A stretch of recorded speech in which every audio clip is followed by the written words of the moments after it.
कैसे जवाब देते हैं इसमें? देखिए, अभी मैंने जवाब दे दिया है।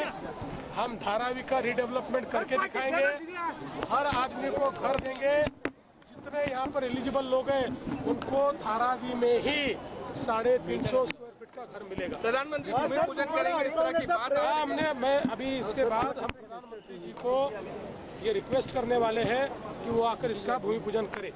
अन्नमलाई को लेके तुम्हाला अडकवण्याचा एका केसमध्ये आहे तो प्रयत्न होत होता। संजय पांडे यांनी खरं तर ह्या सगळ्या प्रकरणामध्ये काय सांगाल? सर हिंदी में असं आहे की या संदर्भात जी SIT तयार झाली होती त्या SITने रिपोर्ट दिलेला आहे।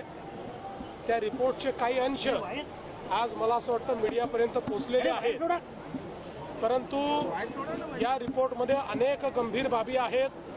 कशा पद्धतीनं आम्हाला अडकवण्याकरता वरूनच सूचना होत्या आणि त्या सूचनांचं पालन करत कशा प्रकारे तेमाचे CP आणि अधिकारी काम करत होते, कशा प्रकारे लोकांना धमकवत होते, कशा प्रकारे नसलेल्या केसेस तयार करत होते, हा प्रयत्न त्यांनी करून पाहिला, पण त्यांना काही त्या काळात मिळालं नाही।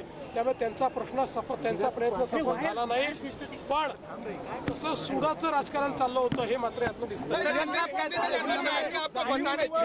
कि जिस समय महाविकास आघाड़ी की सरकार थी उस समय किस प्रकार से मुझे केसेस में फंसाने के लिए प्रयास किए गए। CP को आदेश थे, कुछ अधिकारियों को आदेश थे, बहुत प्रयास उन्होंने किए, झूठे बयान लेने के भी प्रयास किए, लेकिन वो यशस्वी नहीं हुए। लेकिन आज उसका पर्दाफाश हो गया है।